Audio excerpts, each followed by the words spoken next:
Shalom, perkenalkan nama saya Asna Zara. Saya adalah mahasiswi IAKN Tarutung semester 5 jurusan Pendidikan Agama Kristen. Tugas ini adalah salah satu tugas dari mata kuliah Praktek Perencanaan Pembelajaran yang diampu oleh Ibu dosen Ibu Rusmauli Simbolon MPDK. Shalom, selamat pagi anak-anak. Hari ini kita akan belajar pendidikan agama Kristen dan budi pekerti. Dan sebelum kita memulai pembelajaran, mari kita bernyanyi dulu, kita ibadah singkat dulu. Kita bernyanyi, ku masuk ruang Maha Kudus. 1, 2, 3. Ku masuk ruang Maha Kudus dengan darah anak domba. Ku masuk dengan hati tulus, menyembah yang maha kuasa. Ku menyembahmu, ku sembahmu,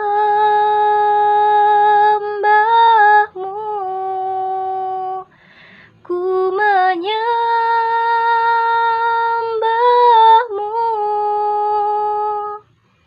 ku sembahmu,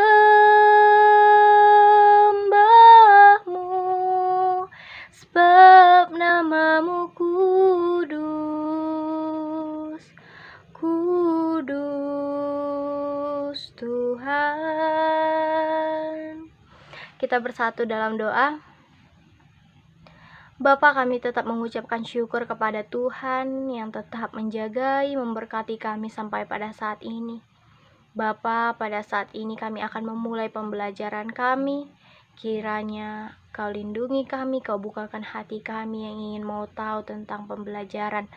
Tuhan, apapun yang menjadi aktivitas kami serahkan ke dalam tangan Tuhan. Di dalam nama Yesus kami berdoa dan mengucap syukur. Amin. Baik, sebelum memulai pembelajaran kita, Ibu absen terlebih dahulu ya. Dengar namanya, dan kalau Ibu panggil namanya, jawab hadir ya. Amel, hadir. Aziz, hadir. Bobby, hadir. Cantika, Dodi, Eri, Ferdinand.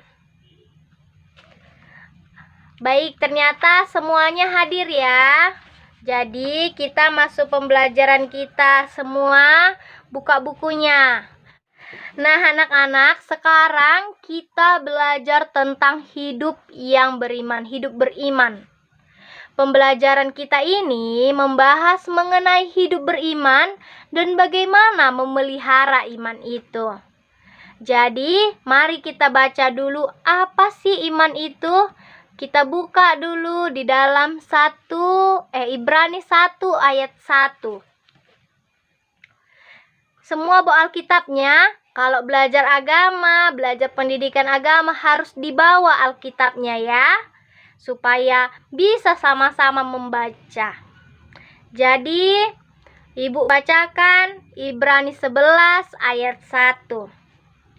Ibrani 11 ayat 1. Begini firman Tuhan. Iman adalah dasar dari segala sesuatu yang kita harapkan dan bukti dari segala sesuatu yang tidak kita lihat. Jadi, di sini kata iman itu banyak konsepnya, banyak artinya.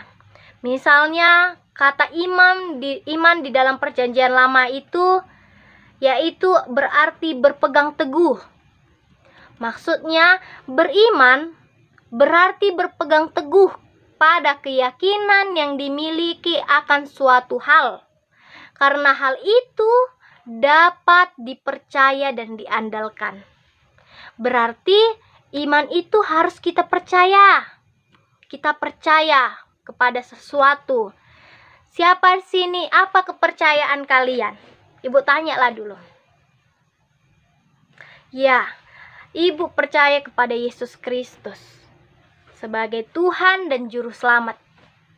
Jadi, ibu mau tanya sekarang, siapa tokoh di dalam Alkitab yang beriman? Salah satu tokoh di dalam Alkitab. Salah satu tokoh di Alkitab yang disebut sebagai Bapa segala orang percaya adalah Abraham. Karena dia berpegang teguh kepada Tuhan, percaya kepada Tuhan walaupun banyak sekali pergumulan yang dia dapat. Jadi sekarang kita mau membahas beberapa tokoh yang beriman. Yang pertama tadi orang percaya, orang beriman adalah Bapak Abraham. Yang kedua ada salah satu tokoh Alkitab yaitu Nuh. Nuh merupakan tokoh fenomenal pada zamannya ketika ia mulai mengerjakan bahtera yang diperintahkan Allah. Jadi karena dia percaya kepada Tuhan, kepada Allah, jadi dia dan keluarganya lah yang diselamatkan Tuhan. Tahu kan kisah Nabi Nuh? Ada lagunya yang kayak gini. Nabi Nuh dan istrinya, 3 orang anaknya, 3 orang mantunya masuk dalam bahtera. Hujan deras turunlah, hujan deras turunlah, hujan deras turunlah, 8 orang selamat. Iya, hanya Nuh dan keluarganya lah selamat karena dia percaya kepada Tuhan, dia mengimani Tuhan. Jadi dia diselamatkan oleh Tuhan melalui dia membuat bahtera supaya dia dan keluarganya dan seisi kayak binatang-binatang, dia ambil satu ekor tumbuhan supaya selamat.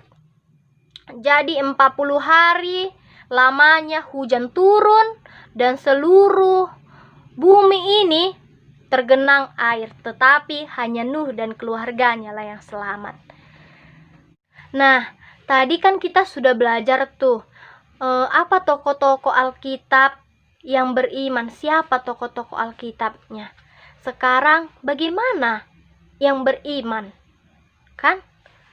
Yang kayak mana seseorang yang beriman? Yang pertama, percaya bahwa Allah mengatur hidup kita. Yang kedua, Allah menuntut pertanggungjawaban padanya, yaitu bagaimana kita hidup dan apa yang kita perbuat. Yang ketiga, Allah terlibat dalam hidup kita.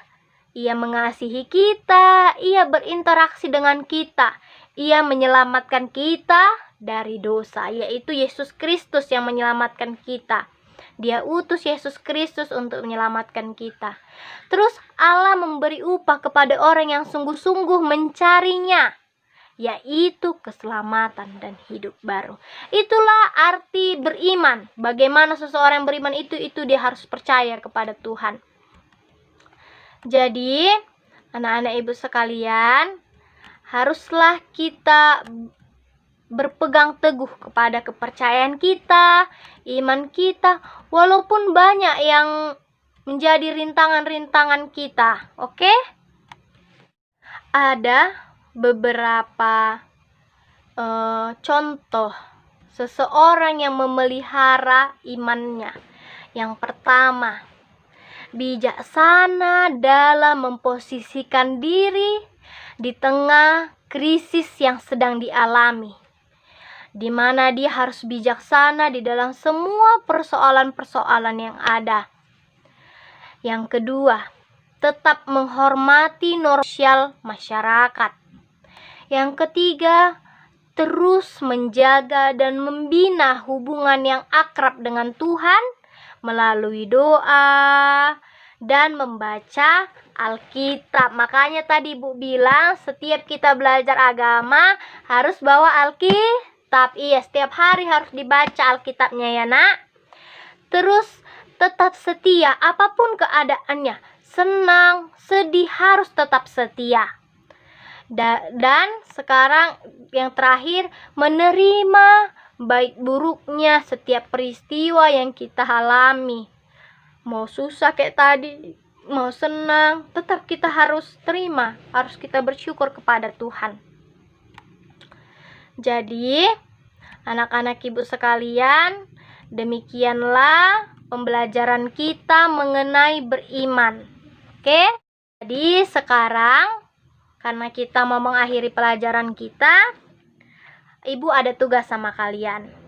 Yang pertama, tugasnya harus baca Alkitab setiap hari. Oke? Mau 1 ayat, 2 ayat, tapi harus dibaca. Karena tadi ciri-ciri orang yang memelihara iman itu yaitu bersyukur dengan berdoa dan membaca Alkitab. Jadi itu adalah tugasnya yang pertama. Yang kedua, menceritakan, buat di buku tulis seorang-orang beriman, tokoh-tokoh Alkitab yang beriman. Misalnya kayak tadi Nuh, Abraham, kayak mana kisah mereka ditulis ya. Oke anak-anak ibu.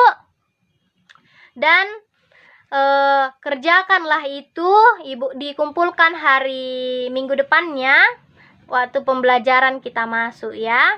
Untuk mengakhiri pembelajaran kita pada satu hari ini, kita bernyanyi dan berdoa. Kita bernyanyi lagu pujian Terima kasih Tuhan. 1, 2, 3.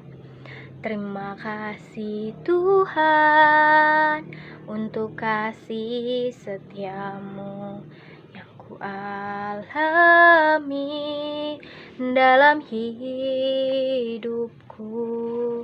Terima kasih Yesus untuk kebaikanmu sepanjang hidupku. Terima kasih Yesusku buat anugerah yang Kau beri, sebab hari ini Tuhan adakan syukur bagimu. Kita bersatu di dalam doa. Kami mengucapkan syukur kepada Tuhan yang menjadi penolong, juru selamat kami yang hidup. Bapa, pada saat ini kami sudah selesai melakukan pembelajaran kami. Kiranya apa yang kami pelajari dapat kami lakukan, dapat kami terapkan di dalam kehidupan kami. Bapa, segenap aktivitas kami serahkan ke dalam tangan Tuhan. Di dalam nama Yesus kami berdoa dan mengucap syukur. Amin. Sekian dulu pembelajaran kita. Tuhan Yesus memberkati. Shalom. Nah, demikian video pemaparan saya dari RPP yang telah saya buat di kelas 8 SMP. Semoga bermanfaat. Terima kasih. Shalom.